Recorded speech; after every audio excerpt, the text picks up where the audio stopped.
Welcome to The Big Rich Show. This podcast will focus on conversations with friends and acquaintances within the four-wheel drive industry. Many of the people that I will be interviewing, you may know the name, you may know some of the history, but let's get in depth with these people and find out what truly makes them a four-wheel drive enthusiast. So now's the time to sit back, grab a cold one, and enjoy our conversation. Whether you're crawling the Red Rocks of Moab or hauling your toys to the trail, Maxxis has the tires you can trust for performance and durability. 4 wheels or 2. Maxxis tires are the choice of champions because they know that whether for work or play, for fun or competition, Maxxis tires deliver. Choose Maxxis. Tread victoriously. Why should you read 4Low Magazine? Because 4Low Magazine is about your lifestyle, the four-wheel drive adventure lifestyle that we all enjoy. Rock crawling, trail riding, event coverage, vehicle builds, and do-it-yourself tech, all in a beautifully presented package. You won't find 4Low on the newsstand rack, so subscribe today and have it delivered to you. I'm sure you enjoyed last week's part 1 of the interview with Bob Bauer. Today, sit back and listen to part 2. Let's get into the formation of the Bauer Group, and then with that, the different clients that you've had. I believe that you had something to do with the beginning of Off-Road Expo. Am I correct on that? Was that part of the Bauer Group? Yes. Okay. Actually. Gosh, let's see. Jobs I've had. Give me a better question. Okay. Are you asking about...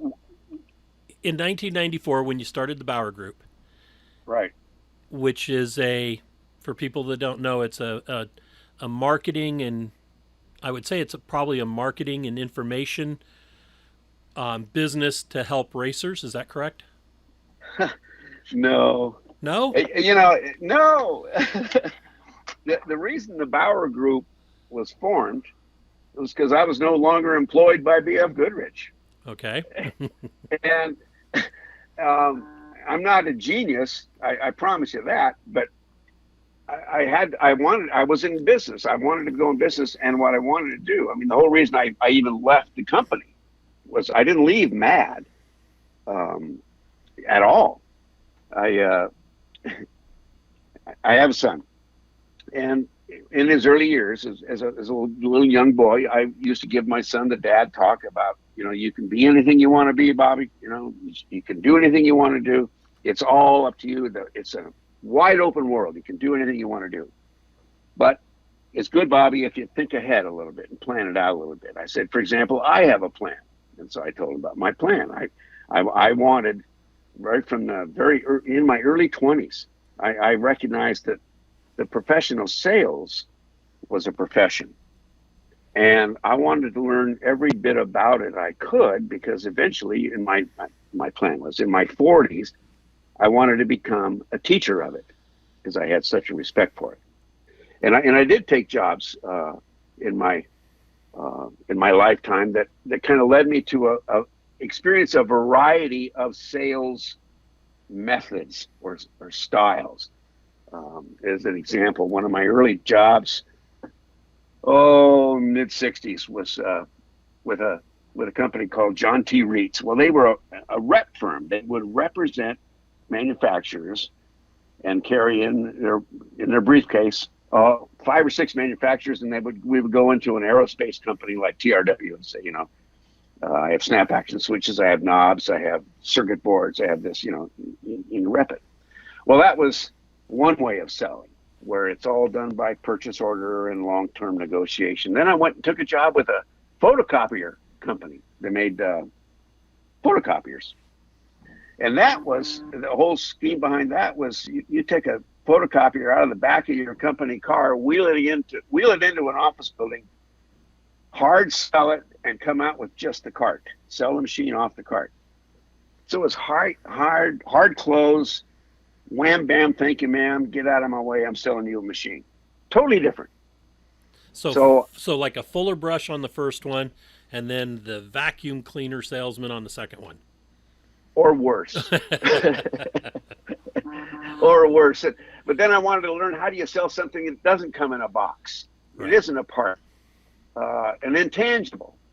I got a job at Dun & Bradstreet in their marketing services department, where we sold the information they collected on their reports. You know, it was reformatted into the metalworking guide, all kinds of directories, things like that. Okay. So selling intangibles, and that's kind of how it went with me. And I knew I wanted to do that. Well, so I'm with BFG. I didn't expect to stick with BF Goodrich. I thought I approached it at first, in those first years, as this is a chance to work inside the major corporation, to find their soft underbelly and how to sell to a major corporation without going through purchasing. That was, I know it sounds crazy, Rich, but that was Bob's goal when he started. And I didn't realize, but I fell in love with the job, and it hooked me. It really did. And I was known to be pretty decent at it. Well, now my son is like 12, 13, 14 years old. And I'm realizing, you know, he knows, because I've been telling him, here's Dad's plan. Here's what I'm going to do. Well, I realized that if I didn't do it, he'd never have to follow through on a plan of his own, ever. Right. So I mustered up the courage and tendered my resignation and went out to get my first client, which was going to be a training. You know, I wanted to be a training agency at first. That's what I thought. My first client was, it was Discount Tire Company out of Scottsdale. Okay. I designed and developed a kind of like a management training program for internal use, where they recognized that they were having some challenges, and that they were not opening stores at the increased rate that they had been. Therefore, the store managers were not moving into bigger, better stores, bigger, better paychecks. They were in the doldrums. Plus, they were also have a marketing problem, is that their business was built on selling the cheapest tire you could get that would fit on the car. And the industry is changing, so you had to sell the right tire for the right car. Right. So they had culture change they had to affect. And that's what my program did. And in fact, they still use it to this day. It sets the store manager up as the dad. He is the mentor, the dad. He's the cop. He's the mom, you know, in the store. And that worked out really great. But then, you know, Rich, when you start a business saying, hey, I'm going to do X, Y, Z, and then the phone rings and somebody says, hey, Bob, you know how to do something like this, don't you? Yeah. Well, what would you charge me to blah, blah, blah, blah? Oh, well, that's not the field I was going for. But it's a phone call with somebody who wants to hire you. Yeah. Well, what do you do? What do you do? Hey, do this for me, or teach me this. I'm going to give you some money. Okay. Yeah. Cool. Actually, when I started out, the most terrifying thing I had to experience was sending an invoice. Honest to gosh, I thought it was almost like criminal to say, you can have me for money. And that wasn't the way it was. It's like, oh my gosh, I'm so appreciative. Thank you so much. But yeah, I got to send this to you. And meanwhile, they're all tapping their toes saying, where's my invoice, Bob? Come on. It was a steep learning curve there, but the phone rang and it said, could you do this? And could you do that? And one of them was a guy who was a cameraman that shot off-road races, videographer, name's Mark Leckel. And he and I used to sit at the end of races and have beers and talk and just shoot the shit. Basically, I was bench racing with him. Never really gave it a second thought until he said one day, he says, hey, Bob, you ever thought about bench racing with more than just me? What do you mean? What if you bench race with like 1 million people? You know, what you talking about, Willis? And that's how I ended up getting my first TV job, is just as a color analyst. I mean, it's the craziest ways. You don't go through agents. You don't do that. They just say, hey, You want to tell a story? You tell that story? Oh yeah, what the heck? And that launched me in that direction. So pretty much the training part of my world, or the business I envisioned, never happened, because the phone kept ringing, and that's kind of like what led me to Off-Road Expo. Frankly, when I think about it, it was a phone call. That's It was a awesome. phone call, yeah, from a guy who said, "Hey, we need an announcer for this show. You probably never heard of it, but it's a little show." And it was like first Off-Road Expo guide Peterson did, I think, was like 35 or 40 exhibitors tops. And he needed an announcer. So I go to the show. I'm being an announcer guy, doing what I can. And while I'm doing it, people I know in the industry who knew me would take me off the side, Rich, and they say, "Hey, Bob, you need to hook up with this guy, this fellow, Guy Peterson. You guys would be a good mix because he's honest and he works hard." And they kind of know about Bauer. Those are two things that are very high in my list of must-haves. Meanwhile, they were giving him the same talk, only the opposite. And say, "You ought to hook up with this old guy Bauer. He knows a lot of people. He knows a lot of stuff. You guys would do well together." And when the show was over, that first one, we sat and talked and decided to hook up. And then I became the guy who sold the space at Off-Road Expo. It was so much fun. So much fun. Nice people. And we sold it. I mean, the first time he took me into Building 4 at Pomona Fairgrounds, empty. There was nobody there. I mean, the place is huge. I didn't realize how big it was. I mean, it's When it's empty, it looks huge. oh, Rich, honest to gosh, I swear to God, it looks like it could cloud up and rain in there. Where did you tuck the blimp? Big. So that worked out really well because we built the show up to be a pretty good thing. Nobody realized it, but for the first 3 or 4 years, that whole Off-Road Expo was pulled off by two guys, one in Arcadia and one in Lake Forest, who saw each other only about 3 times a year, but on the phone every day. 2 guys and a gal who came in on Tuesdays. That was it. Wow. That was and I'm sure that, I do know this, the exhibitors that were in the show figured we must have been one of those mega things. No, it's just a couple of guys and a gal who came in on Thursdays. That's But awesome. if you do it right, Guy and I talked a lot about it. And with the story he had been given by guys in the industry, where he repeated back to me I remember flipping the tailgate of the Bronco down, he and I were sitting on it talking. He says, you're old school. And we agreed that we do it the old school way, these people, and we change our language. When people say vendors, I got vendors in the show. I said, "No, Guy, we don't have vendors. We have exhibitors. Let's get that straight." Why? It elevates them. It adds a whole new sense of responsibility as an exhibitor. For keeping neat and clean and straight and all that kind of stuff. Plus, it's a method of showing your respect for your customer. Right. And maybe I overanalyze. I don't know. No. But it's how we went about it, because that show was about the little guys, and I because I've always had a feel that's been one of Bauer's mainstays, I guess, when I think about it, since I've always been a little guy. Let's do something with the little guys. And so when I can't remember her name. She had a little jewelry company. She made jeeping jewelry, earrings, necklaces. Oh, yeah, I remember that. Doggone it, Rich, I can't remember her name. I could look it up. But she was a 10 by 10 customer. And that's all she was ever going to be.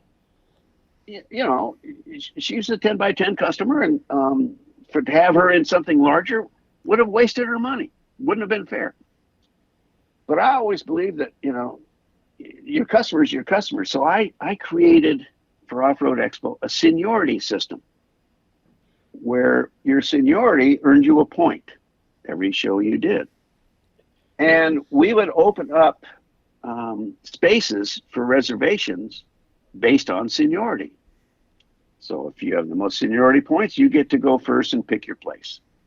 Next is next, and so on. So a new company Well, just couldn't come in and high roll everybody and get the what was considered the best location. this may sound a little ballsy, but I turn down people. Yeah, that's awesome. There's one large company with a really good name in the industry who came in and said, well, we want our 40 by 50 over here in this part of the building. And I said, well, I'm sorry, but there's exhibitors there already, and that's their spot. And so we won't move them.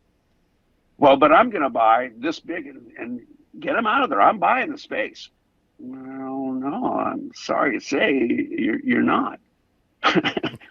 And but I could put you over here. I could put you over here. Here's, I tried to work with them, and some of them just said, they wanted to bully their way in. And I've been known as a pretty agreeable guy by most folks. Until but most you get folks bullied. have never. Yeah. And so if it's a competition, okay, I am competitive. It doesn't need to be if it doesn't need to be. And so the seniority system is what filled those buildings with people who said, hey, this show promoter is treating it straight, and when you tell, when you learn the exhibitor stories, you find out that, that their whole budget of everything they have all year long is put into this $3,000 experience, of which the booth is $700. Like that kid Jim Webb that learned so much in the seminars, improved his life so much, and realized that this isn't just space we're selling. We're giving these people a shot at earning a living. So let's do it right. And that's how the show built itself up to the size it was. What was that first year? What date was that? 2000.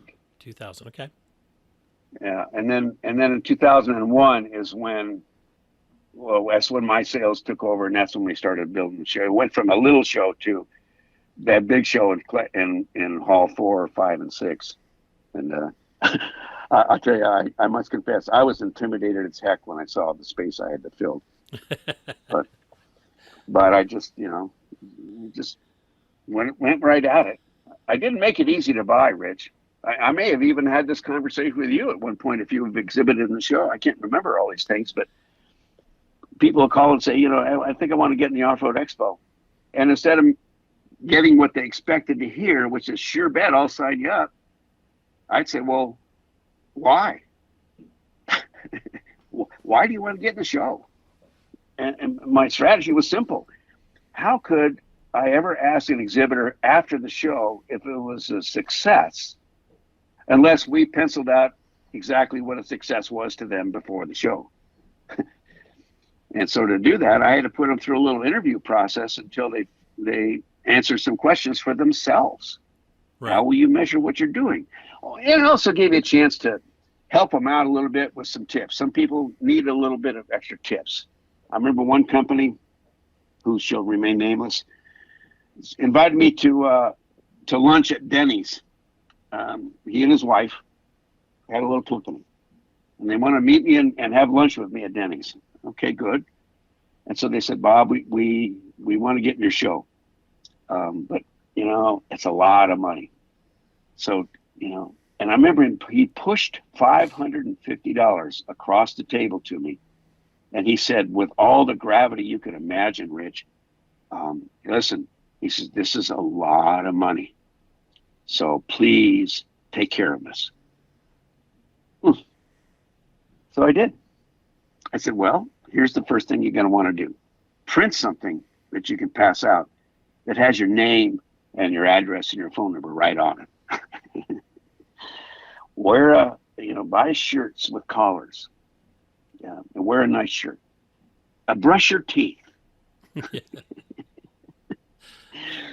And that's kind of how I put people through a process before I'd let them buy. But really, so they had to rethink and think carefully about what they were going to do and why. Plus, it gave me a chance to understand what they really wanted out of the deal. So, if I got a phone call from a new and up and comer who has a new unique product, because I mean, you know, the off-road world is full of artisans and fabricators who are extremely skilled and talented, but not necessarily businessmen. But I find out this guy's got an interesting part, and he's hoping somebody at Four Wheel Parts sees it, so he might sell some. Oh, okay. So through this conversation, Rip, I'd understand. So if you were close to Four Wheel Parts, that'd be a good deal, right? Yeah. Then here's your booth number across from Four Wheel Parts.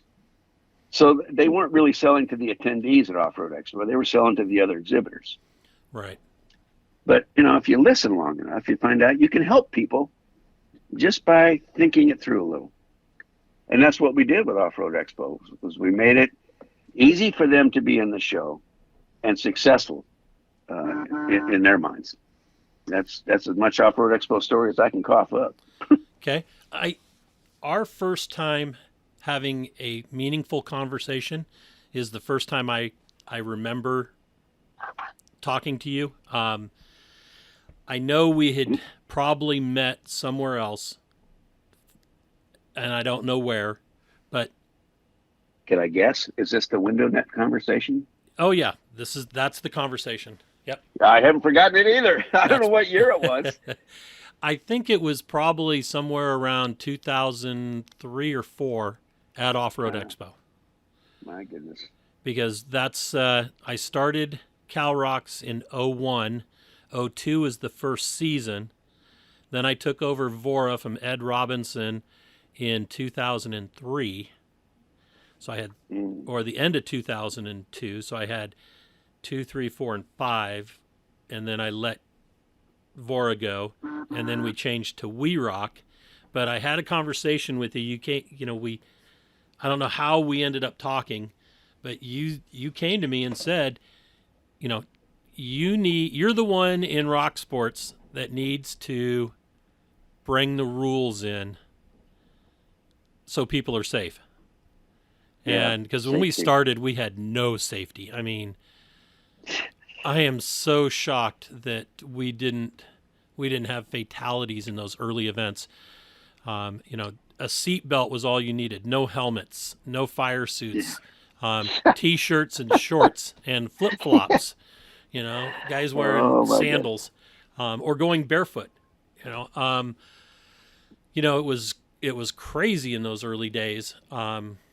The Wild West basically is what it was.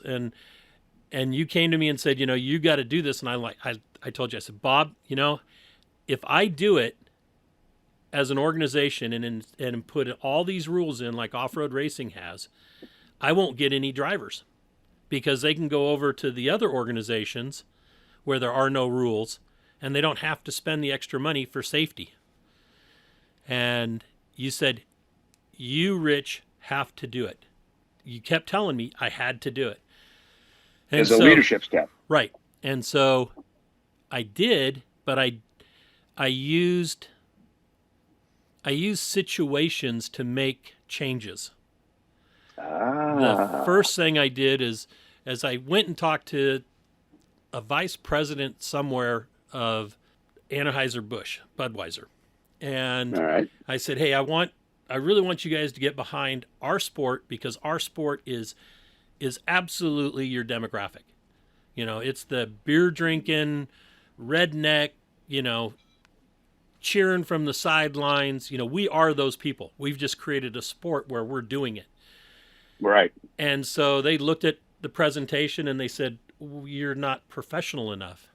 And I'm like, what do you mean? And they said, well, you know, you're in T-shirts. You don't have fire suits on, and you're in a motorsport. You know, and I'm like, yeah, but this is your demographic. And they said, okay, look at our involvement at NASCAR. Yes, the NASCAR people that are watching the show are those beer drinking, out there to see carnage or, you know, to be excited by what they're watching. Your sport gives us that, but we want the participants to be professional. And so I looked at it and said, okay. And they said, you bring me that and we'll we'll be able to, maybe we can work something out. So I went back to the drivers and I said, okay, we need fire suits because we have to look more professional. We have to single layer because we're right there with fire extinguishers. You got fire extinguishers on your car. We have them at the gate, at each obstacle or each gate course. So, you'll be near something, but, you need a fire suit. So we ended up with fire suits. And then it was, well, okay, now you got to have a helmet. And, everybody started with open face because, well, we were going to get TV and all this other stuff. We had grand plans. And then once we were in the fire suits, it was like, okay, we got to have window nets because we don't want body parts falling out. One of our drivers got a pinch on his forearm because of no window net. His arm got partway out the window and he went up against a rock and, pretty severely injured himself between the body panel, roll cage, and the rock. And so Ouch. the next year, that was at a finals, I think. The next year I said, okay, because of that, you have to have a window net. Well, there was a lot of teams that said, you know what, you're making this too difficult on us. You want harnesses, you want all this safety gear. And it's like, but these accidents can happen. And it took me like 2 years to get everything that you wanted and a safety rule book written or safety rules written into the rule book, but we did it. And I want to thank you for forcing me to do that. And I think all the drivers out there, if they see you, should thank you as well, because you've saved limbs, you've saved lives by doing that. So that's my biggest personal story or involvement with you and what the influence that you had over our sport. And a lot of guys out there don't know it. It was all because of the safety in the rock sports started off all because of Bob Bauer. Oh my goodness. Well, I'm not sorry. Actually, I'm not sorry either. It's another horrible, a good example, bad example. I'm not sure what. As I might have said one time before, I never lack an opinion. Right. And safety has always been kind of up there with me. One of the byproducts of being a volunteer. First, it's a wet rag in the cockpit. Then it's carry this over. Here's the keys to a truck. Blah blah blah blah. But over a number of events and miles, you're witness to some things that sometimes it's not something you want to be a witness to. Oh, yeah. And I remember the first fatality that I saw happening, at my feet, because there's nothing I could do for the guy, was in a Nevada 500.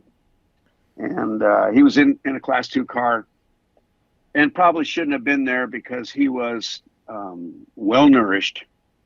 And I get it. And he was also a heavy drinker, like the night before the race. All the things that are probably not well advised. Red flags. But it hit me. It's like, wow, this can happen. Then I came across my first highway mess up, a chase truck. This is down in Baja, and it just hit me, Rich. Is that gosh, we're all hearing about this race car. We all know the guys in the race car, but here's a dad or a brother or and now he's out cold. How is that going to go at home? And maybe all he is out cold. That's good versus anything else that could happen. So it became really a focus. I don't know quite how to explain it or articulate it, but the people of this sport have always been the thing that really hooked me into it. Yes, it's the thrills and the ideas and all that great stuff, but you take the people out of the equation, and I'm not interested in being there. So agreed. But I care so much about them, and as one builds years and then experiences, I'm not sure if I develop or one develops a crisper vision of the future than maybe your first day. But you sure do see cause and effect. And so safety became one of those things that was important to me. Always was. So we'd have talks at our pit meetings, and you become an evangelist in a way for taking care of your partner, taking care of business. I remember when the Baja 2000 showed up. Yes. It was you said your first Mexico was 03, but you probably heard about it ahead of that. Oh, absolutely. It was going to be a big race, going to be a big deal, and a long one, and all these kind of things. Well, I was on a board back then. They called them boards. I don't know if they call groups today on Facebook, but where you kind of get to know people by what they post, but you've never seen them. You don't actually know them. They have a personality that they have on their keyboard. Right. And there was this one young guy who lived up in central coast of California, was on the board a lot, and he was a newly graduating engineer. I remember that, and good guys. And he had a brother, and you could see that these are couple of good guys. Let's help them along. Well, Baja 2000 comes up in the news, and about, I don't know, 3 weeks ahead of the race, one of the brothers posts, "We're going to the Baja 2000. We're going to get all drunk and messed up. We're going to marathon. We're going to leave Ventura. We're going to drive straight to Bay of LA. No breaks, no nothing. We're leaving at night." And I'm thinking to myself, oh shit, oh dear. Where have I seen this? Where have I watched this? And these are two good guys. They're going to kill themselves. They don't know it. They're going to kill themselves. And I got on a rant. I posted a rant on that board, on the cheese. That's known today as a writing called "What About You?" Yep.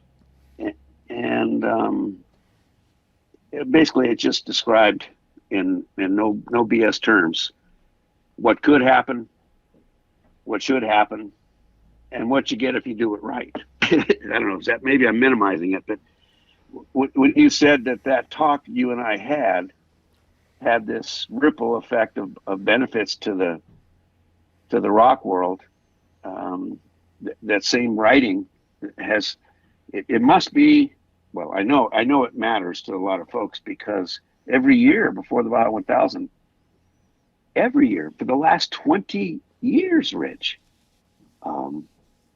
people have said, please, update the date and send it to me so I can put it in our pit books, or so I can give it to everybody on my team, or put it on my board. So, it's like safety matters, always has been part of what I like. So between the safety and loving the people, wanting to tell war stories, I'm a pretty happy guy. That is one of the most important pieces of any pit crew that I've been on, when we've been in, especially Baja, is to make sure that everybody reads that and understands the consequences. When I was with Pistol and helping his crew, safety was number one, because we were a small team, and during the 1,000, especially point-to-point races, we leapfrogged, or we all drove together. There was times where we had a big enough crew where we could leapfrog down the course, but that still meant that you were switching off, or you were driving for, it could be, in a trophy truck, up to 30, 35 hours, just trying to stay ahead of or with the truck. And yeah, it's really important for people to understand, and I wish more people down there. The amount of times that I've been run off the road, or nearly run off the road, by chase teams trying to stay up with their car, towing a 2-car trailer. There was one, and I'm not going to mention the team, that when there was 3 times in one night that this team, and they were a class 12 or a 1. Anyway, I was with a trophy truck team, and 3 times that night, the same 3 vehicles passed me. The last one to pass me was a truck with a double car trailer, and he didn't understand that he had a double car trailer, but nearly ran me off the road 3 times, or into guardrails or off cliffs, because he passed and cut in. And I'm just doing, speed limit, and these guys are racing 80, 90 miles an hour to get to the next pit, and they're a class 1, and they were not in with the trophy trucks. but they all had to be down there, an hour, 2 hours before their car was going to show up. God, I And hate that. that was at the 1,000. The next year, I'm in San Felipe at the 250, and I'm sitting on this guy's trailer, the same trailer that tried to cut me off. And Roger Ooh. Norman walks up and goes, "Rich, what are you doing?" Because I was with Roger at the time. I go, "I'm waiting for the driver of this truck to come out because this guy cut me off at the 1,000 3 times." And he goes, "Do you understand that the guy driving this truck this race is probably not the same guy as last time?" And I said, "It doesn't matter. He's going to learn something for his team." And I mean, we were going to have a confrontation. And even though Shelley was telling me, no, don't do this, I was sitting on the trailer in the morning waiting for this guy to show up with his truck and, to get the truck and trailer. Well, Roger talked me off the edge of the cliff. And, and Roger can be kind of the guy that's always standing on the edge of the cliff. So, Yeah. It hit home with me. I try to remind everybody that I see that, of your writing, what about you? Because it really, all the teams need to understand that. They really do. I tell you, I'm surprised, naturally pleased, that it seems to have stood the test of time so well. I really haven't changed a word except the dates on that thing in years. Somebody was asking, I won't mention his name because it's negative, but someone asked me, why don't you just change it up a little bit, rewrite it, so add something new. And I thought about that, and I said, why? Why? It's just fine the way it is. It is, absolutely. That little scenario that you just described of race team A being a back marker in the clump that you're in and still forging ahead and knocking people around. Maybe they were always rushing. This is Pollyanna, by the way, Rich, so hold on. Maybe they were rushing so hard because they didn't know how far they really had to go. And that's something that has been part of chasing, especially in Baja, since I showed up in 76 or 7. I had the same problem on the team when I was running with the Randalls and independent. The chase guys never knew where the race truck was, and the race truck never knew where the chase guys were. And that didn't seem right. And so I started making trips down there on my own, begging rides from guys on their pre-runs. Could you take me with you? I'm making a map. I'm going to make a map and chart these little rabbit roads that go off to the side and where they go and what kilometer marker they can be found around and all kinds of stuff. So I started making maps and for myself and the team. And so with Randall Racing, we ran the race from inside the race car from my lap. And I could get on radio and I knew where I was because I knew where I was in the race course because I had made a map. And then I could call the chase crews and say, you're at kilometer so-and-so. Give me another kilometer reading. I can tell you, how far you have to go. So you got about a 30-minute drive to get to the crossroads, blah, blah, blah, blah. And that's where the maps got started. After a while, I was making them on my own and giving them to teams, even teams that didn't have DFGs on there. Go figure. Well, I can remember as being part of a team that was not on BFGs at one point. That map book, if you could get your hands on one, it was like gold. And I know that that BFG limited how many each team got and what you could do with them, and it was kind of a secret, not a secret, but it was held close to the vest, you might say. But yes. It was everything you could do to try to get your team one of those, and then get copies of it made while you were down there, or at least lay out that map and the log of where you needed to be into, and what mile marker that dirt road would take, and where to make the branch to get to that spot of the race course. It was extremely important, and I the last time down there, I was helping a team after contingency. We were just helping for the first day, and I had not pre-run, had no idea where the BFG pit was at that point, and I drove by the road twice after I'd already seen the car. The rest of the team, almost all the rest of the team, chase crews and everything, were back in San Felipe having tacos. We looked at it and said, we don't have time to stop, and we have fuel. We have to fuel this team. And so I'm trying to find the turnoff on the road at night. There is no road straight to it. It actually diagonaled hard, and I didn't see anybody coming in or out. We ended up having to fuel the cans from the highway so that the only other part of the chase team could take those cans to the pit while our car was sitting there waiting to get fuel. And I was never so mad in my life that night, because before we left the pit after Valley T, I said, okay, now let's fill the cans so that we're not doing it later on. Oh no, it'll be easy. We got plenty of time. It's going to take these guys this amount of time. We're going to be there an hour ahead of time, and we can stop for tacos. And I'm like, no, let's fill the cans now. And they're going, no, let's get going so we can go have tacos. And as we're driving down, we're listening to the radio chatter and knowing what cars we're in with and what the pack is doing. And I'm like, these guys are moving a lot faster. And we didn't get there on time. I mean, we went by a road we parked at a road crossing for like 30 seconds. I go, the team's coming here is going to cross here within the next 3 or 4 minutes. And 30 seconds later, the team crossed, and I said, all right, now we got to really haul.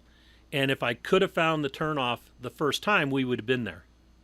But it took me 15, 20 minutes until I realized I was not going to find the turnoff. And then I'm calling the part of our team that was at that pit stop. I said, you got to come out to the road and meet me right here, because I can't find the road. I now have a flat tire. You're going to, on an inside dualies. I'm like, stuck in the gravel. Oh, it was a nightmare. But, And you can't wait to go back. Oh, yeah, true. I can't. But I'm going to be more prepared that time, because I didn't even become part of that pit crew until at contingency. I knew I was going to help them get the pre-runner back into the States, but I didn't expect to go out on the, to be part of the race crew, towing the pre-runner and having the fuel with me, the bulk fuel, at the beginning of the race. And that's what ended up happening. And, I had no idea. I had a general idea where the pit was, but I did not know exactly in what road to take. They go, oh, you're going to see it off to the side. Well, at night, I can see the lights, but I couldn't see the road. Can't miss it. Yeah, can't miss it. Bullshit. Yeah, can't miss it. It's almost predictable, but what a terrible feeling when you know, oh, I'm screwed, and there's no solution except the guy standing in my shoes. Yep. Damn it. Yep, exactly. Yeah, it was kind of a cluster. It was, but it reminded me of why I always knew every other year exactly what I was supposed to do and where I was supposed to do it at. I'd study and study and study, and that morning when I was told, hey, this is what we want you to do, I was like, okay, this wasn't in the cards, but we'll do it. And then, I didn't study well enough, and that was my downfall. So, dang. I'm maybe it's just because I don't know. I don't believe anybody can prepare enough. You just got to prep for whatever, especially for a Baja 1000, particularly for a peninsula run, but any of the others included. It's doggone. It's just it's something you got to prep for. Yep. And part of knowing how that all works is really important, frankly. I agree 100%. So let's talk about Ormhoff. Okay. And your relationship with the Off-Road Motorsports Hall of Fame. It started, I'm not sure what year, maybe 94. I'll go out on a limb and say I think it started about 1994. Rod Hall was trying to promote an off-road race, and he promoted an off-road race up in Reno. I think he called it the Reno 400. And people that came to work it were part of the old NORA group. Jack Brady was the race steward, I think they called it, and Ed Perlman was there. Well, Ed Perlman is the one that created NORA, and also created the off-road. Well, created just the just the Off-Road Hall of Fame, I think. Right. There was no motorsport word in the title, but anyway, he created it. But it folded. You know, he inducted, I think, 7 or 8 or 10 people. My numbers are probably off, but back in the late 70s, and you could see by his selections that Ed used it pretty much as a method of garnering favor with certain people or honoring his buddies. Get good press, take care of your friends. Yep. So he brought this Hall of Fame in a cardboard box, all the remnants of it, and it was a small box, to Rod, and said, "I want to give this to you, Rod. Maybe you can do something with it. You know, I'm timing out, basically." He says, "I'm getting old, I can't do it."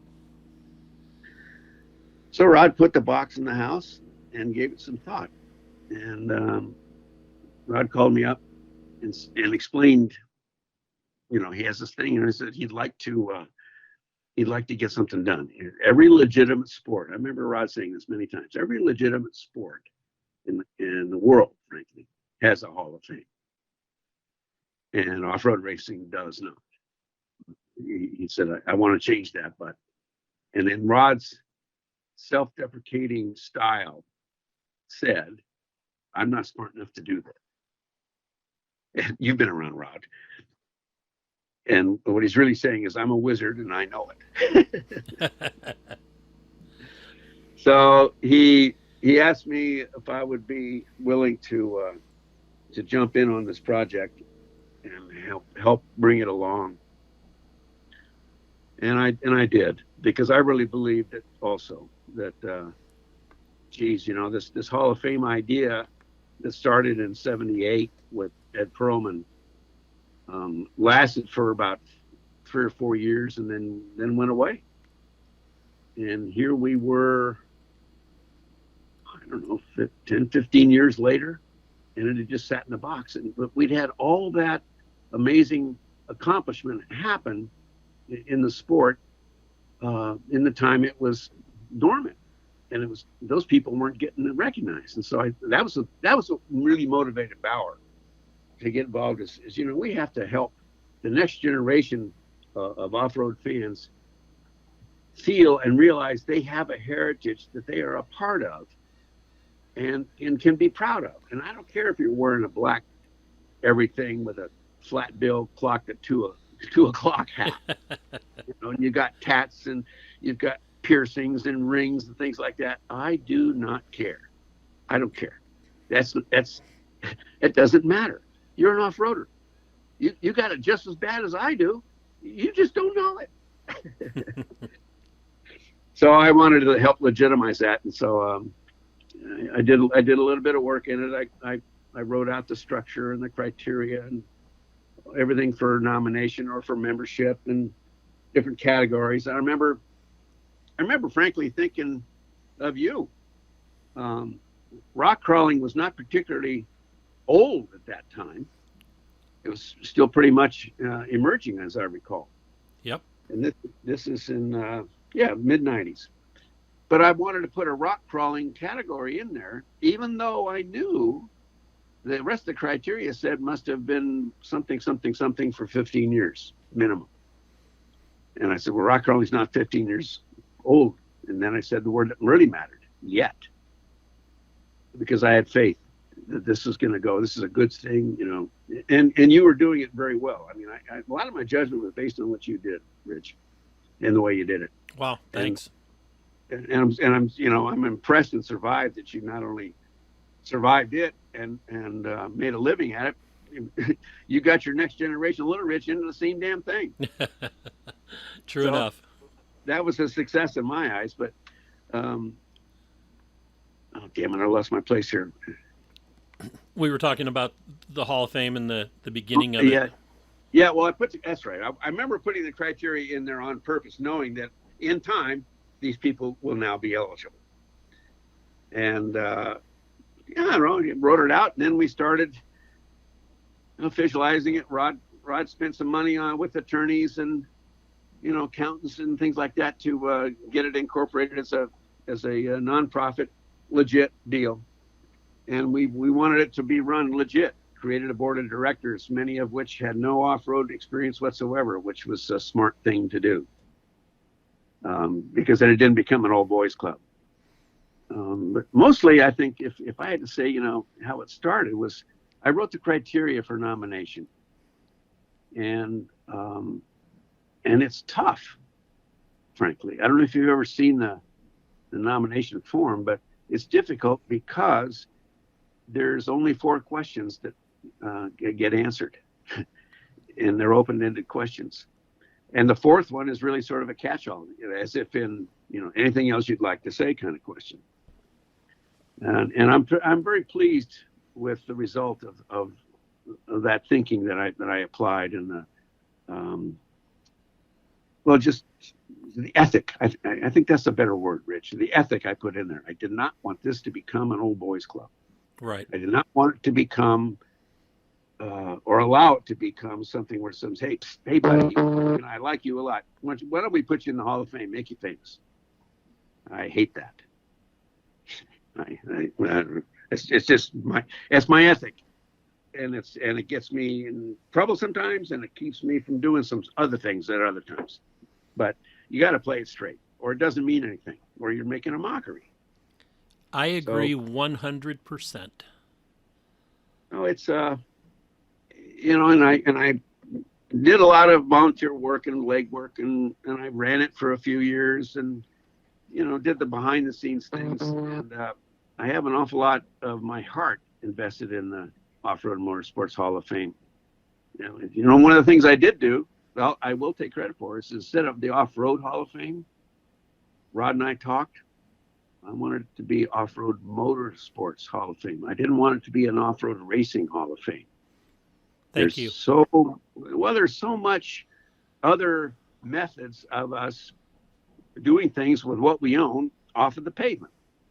That's pretty broad, but rock crawlers made a big difference. Recreational four-wheeling, holy moly, it's 100,000 times bigger, and a bigger market, and a bigger emotional attachment than off-road racing is.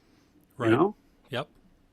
And so I felt it important to make certain that we were inclusive as opposed to exclusive. And the rest was, just a matter of planning an event or two and getting it launched.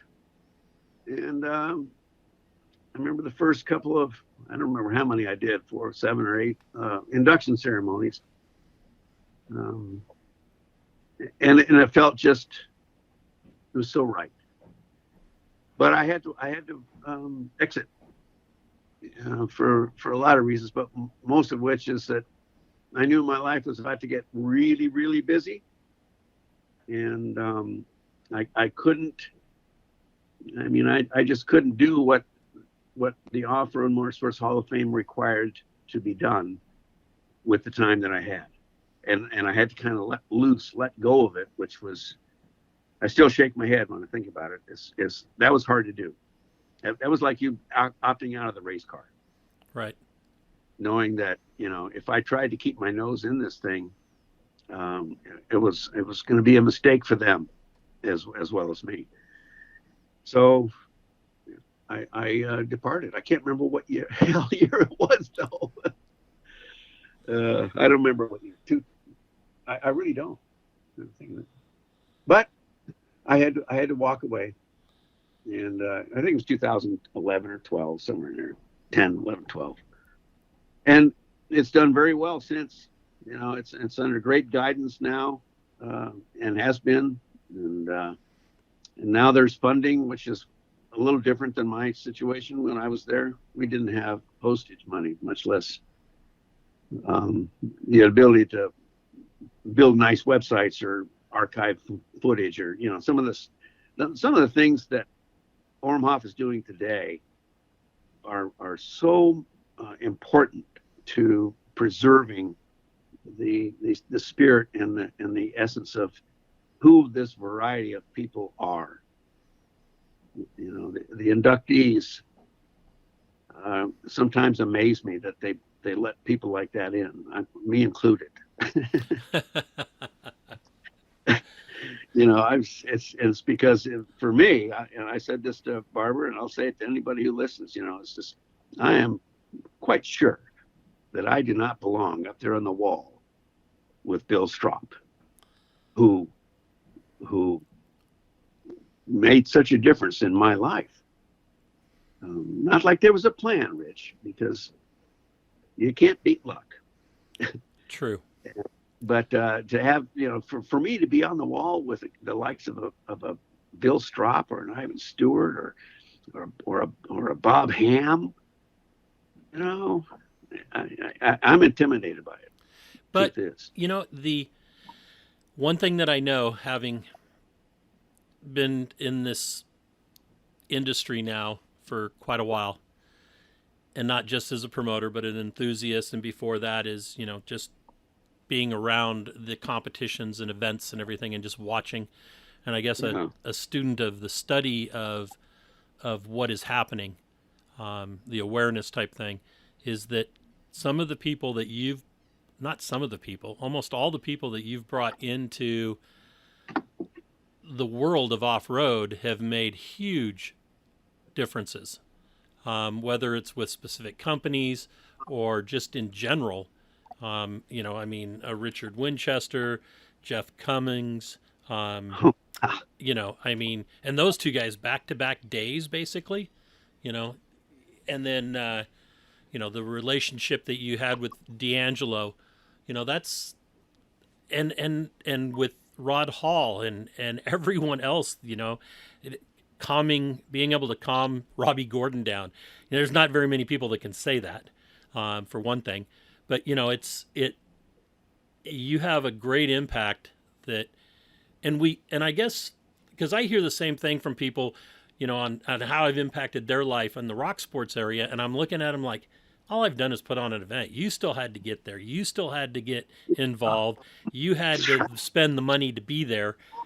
All I did was put on an event, and the being able to change somebody's life without intentionally setting out to do that is so important now that I'm older.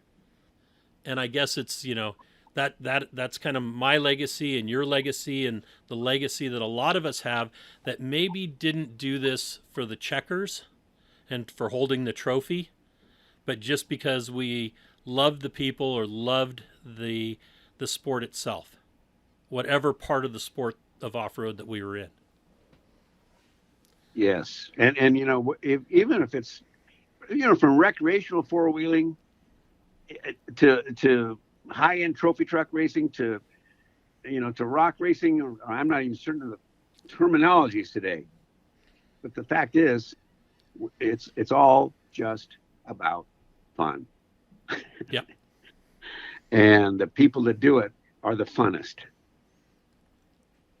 And the sad thing that I see is the people that are not having fun doing it, that go out there and do it, and they don't seem to have fun. And to me, that's just a shame. I hope at some point they're having fun when they're not in the public eye. Well, it's a good sentiment, Rich, but I think that some of those folks that don't have fun. Yeah.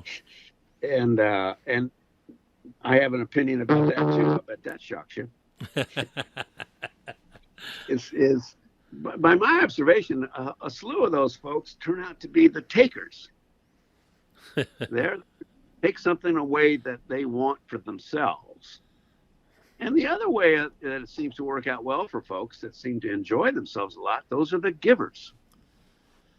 And it comes down to, something I came to believe early on in my life, I don't know if I'm right or wrong or, old and stupid, but for me, well, like when I came and talked to you about you got to do something for safety, you didn't invite me over there. No, you brought your opinion. Yeah, yeah, it's like giving. I've always felt that giving it away has never been a debit on my account. It's an investment in someone else's account. And maybe that day when I was snooping around with you, was because I really felt I wanted to give somebody something that would be good for them, not to change them to my will necessarily, but giving it away. And those are the people I find to be the most happy, if it's recreational four-wheeling, rock crawling, off-road racing, driving on the beach in North Carolina. I don't care, it's easy to give stuff away. I've never felt the loss of anything I knew or thought. That's awesome. Yep. My goodness. Let's delve into some of your passions outside of off-road. We touched on the Corvette club. I know that you still enjoy Corvettes. I know that you enjoy fishing, and also your 43 or 44 years marriage and family and everything. So let's talk about your 63, I believe it is, that you have.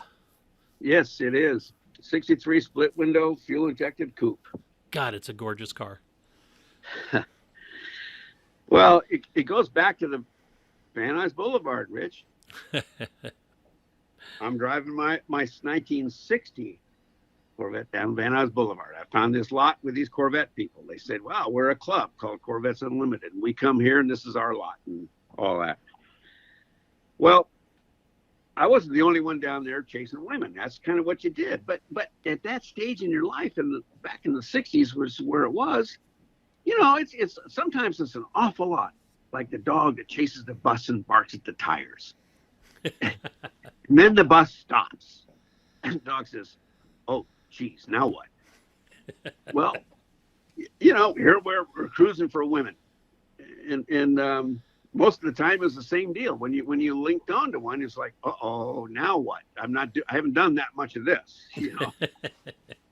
Well, my buddy Art Sorrentino, nickname Skip, was one of those guys. He had this 63 split window coupe. And he reined in a gal named Linda. Well, about a year later, he and Linda got married.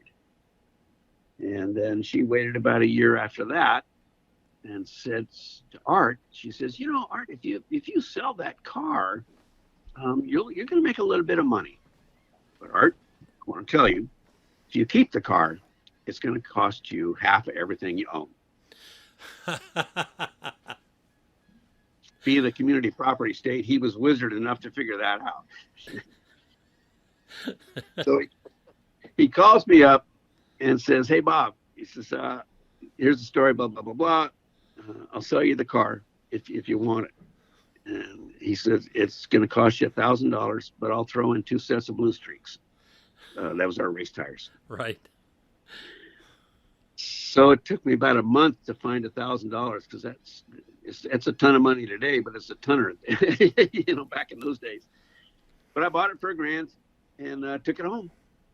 And I wanted to autocross it because it was fuel injected. It meant that I could run Holtville down at sea level or below on Saturday and go run an event up in Big Bear at 5,000 feet on Sunday.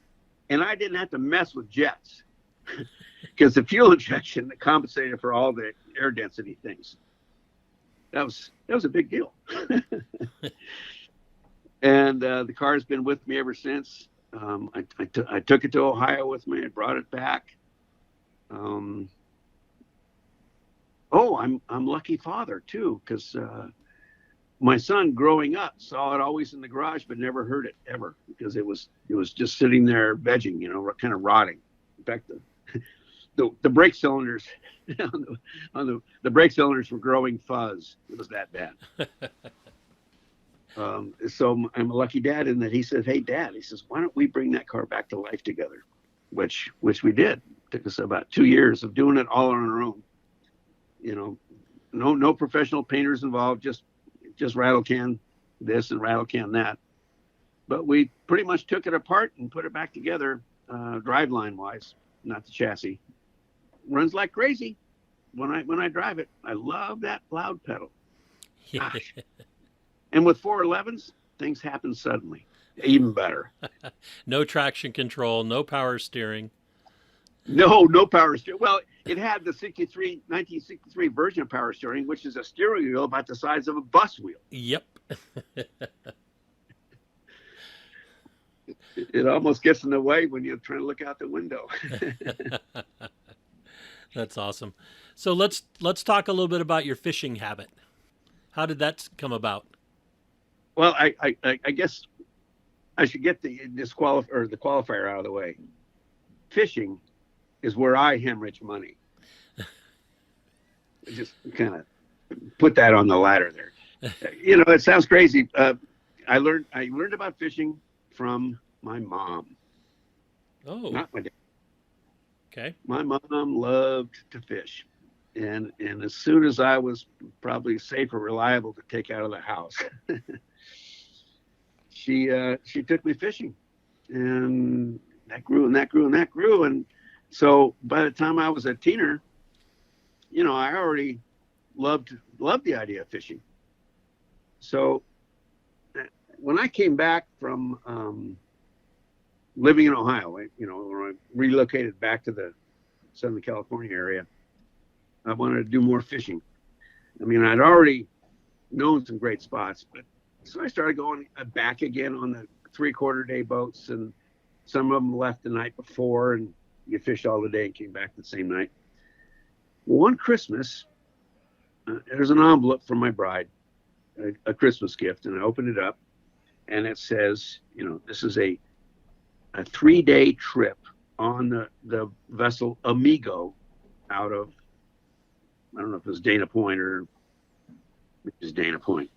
And I studied that thing, Rich. I couldn't believe it. I said, wait a second, 3 days. I said, they can't go out and come back and go out and come back 3 days in a row. Does that mean we sleep on the boat? And she said, yeah. So that was my first multi-day trip, and I didn't understand it until I realized, holy moly, we sleep on the boat. And that was a major event in my life. I said, oh, I like this. What do I have to do more of this? So that's what got it started. And then I started, this is in 83 or 4. And I just started fishing more and more all the time, buying all the gear. Sometimes it was a little bit of a sneaky move on my wife because, fishing gear is not free. We know that. But I figured out that Shimano reels at that time were all black. Every one of them was a black reel, because I was buying graphite or whatever it was. Well, what that meant is when she saw a reel hanging out, they all looked black. She didn't know it was a new reel. It's just Bob's reel. And I keep them pretty good. I'm a kind of a fussy guy about my fishing gear. I'm keeping it clean and nice and everything else. And so they always look new. But I was buying one about every 6 months. And I built my arsenal, and then my son got to be old enough to fish, so I started duplicating what I bought, because it never made sense for me to have the good stuff and have him have, the Barbie version. And we'd go out on multi-day trips, 3 days, and sometimes a 5-day, and we just had a ball. And we loved to fish, we loved to eat, we loved to cook it, and it's just become a thing. And so now I don't understand. Now I'm doing too many trips, because it's starting to get expensive. One of my it really works out sometimes. This COVID thing. Let me address COVID. COVID has killed the events business. Am I talking to the choir here? Yeah, no kidding. So my role with BFG, was no longer an employee, but I was a valued friend and then a supplier for years and years and years, and became later on a contract trainer, meaning 1099 guy, come in, you teach the class. And I know what it was. And so when that ended, because I got sent off to a different direction inside BFG, they had me doing other presentations. It worked out really good, because when I'm on this performance team thing, which is a group of us that BFG keeps a handle on, we meet 2 times a year generally. And as opposed to having it be a luxury trip, it's actually very respectful in the senior management of the company and of the BF Goodrich brand come with questions for us. Opinions. They want our opinions. They really do believe and act out on it, which is so important, that the authenticity that guys like Richard Winchester and Jeff Cummings, and they include Bob Bauer in that, the authenticity that we represent about people in the performance world, performance market, is something they can't buy. They can't go out and create. So they keep a lot of us who are influencers in today's vocabulary, and they ask difficult questions that sometimes have difficult answers, but we tell them the straight scoop. So we would have a gathering and an event, a couple of times a year. Well, Rich, that paid me enough money to go fishing. Perfect. so I get to go be with people I dearly care about. Richard and Jeff, it's just, and those kinds of guys, a bunch of them. And I get a little bit of money, and I take it and go fishing. Well, shit, now the COVID is in. I didn't get any fishing money. But I'm going anyway, because I can't not go. So it's an important part of my life. It's something I've become known for and about in the family. And it's given me just so many great experiences. Getting on a fishing boat alone where you don't know anybody, for some folks is a no-go, but not for me. I'll know them before we get off the boat. We'll know each other. I'll take care of that. Yep. And so now, because I fish a certain boat, the Searcher is the name of the boat. I've been fishing that boat for over 30 years, and so you get to be known as a return customer. And it's I call it the Cheers syndrome. The reason you go back, because where everybody knows your name. Yep. And so that's what the fishing is for me. It's strictly selfish and totally fun. Excellent. So I'm gonna put out an offer. All right. If you ever get down to the third coast, I'm talking the Gulf of Mexico coast where I'm at right now, and you want to go fishing, we will go fishing.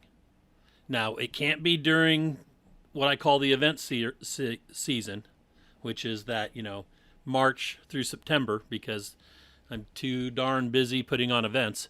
But sure, in that off season, from off-road, if you ever want to come down here, so that means after this fall, this winter coming up, think about it. Give me a call, and I've got a lot of people down here with fishing boats, all types. We can go out in the bay, we can go out deep, and just about any kind of fish that you can think of, we have in this area. So keep that in mind, and I'd love to show you the Gulf Coast area. That would be, the Gulf Coast rocks for that. And as far as the event season goes, near as I look, Rich, fish eat almost every day all year. They sure do. So, if you're not getting them, you're just not getting them. Well, that's why they call it fishing and not catching. This is so true. Listen, I'll tell you, during COVID, I did take some fishing trips last year, and it was all COVID protocol and blah, blah, blah, blah. I did very little else. I took up surf fishing a couple of months ago because it's challenging, but you can do that and be COVID safe. it's As you're long not as you find a beach that Newsom will allow you to be on. well, true. And so I've been fishing hard a couple of times a week in the surf at certain places, and I've got the right gear. I've got the right everything. In fact, Nisha and I just went up the Central Coast and spent some time in Pismo and Morro Bay, and I fished the surf up there like crazy. But to this moment, I am still skunked. I have not caught a thing. I haven't even caught a rock. And I'm tickled to death about it, because I know if I go out after you and I are done talking today and I skunk again, that's perfect, because that's just one day closer to the day I'm going to get hooked up. Yep. There you go. There you go. That's awesome. Fishing's a drug. Definitely a drug. So I think we set a record on how long we've talked, which is awesome. But is there anything that we have not touched base on that you would love for our listeners to know about Bob Bauer? Gosh. Well, I'm 200 pounds and nothing going nowhere. Give time. I would suggest to people is to give it time. Be patient with yourself when you're off-roading or getting ready for it. Everybody starts off something and it's new to them, and so it's awkward to them. And I think that's the stage where a lot of folks quit on themselves, calling it quitting on something else. I just tell you that the off-road world for me has provided just such a wonderful host of memories. And see, what else is it? I'm rambling here, and I'm sorry about that. No, I love the way you're going. Well, take pictures. That's the thing. That's one of the things I did inside the race car. Not a whole lot of pictures in cockpit at speed, but I did. And the reason is because when your racing days are done, it doesn't matter how well you did or you didn't do, Rich. All you're going to end up with is memories, friends, and 8x10s. So take pictures. And technology has made that easier nowadays. Oh, yeah. Yeah. I think about this, how stupid I was inside the race car doing unsafe things. For example, when I'd have a driver's suit built for me, this is silly, I'd have the left side chest, like over my heart area, I'd have them put a bulge in there so that I could slide my camera down inside my suit and it was strapped around my neck so I wouldn't lose it. So I could pull it out and take pictures. Well, around my neck, if you're in kind of a motorsport and you're putting stuff around your neck, what are you doing? Take pictures. Yeah, take pictures. Absolutely. Memories. Build those memories. You bet. And that's, I don't know what else to say about Bob Bauer. He's a car guy, fishing guy, dad, husband, grandpa, great grandpa, and he doesn't lack an opinion. That's awesome. So, Bob, I'll end it right there.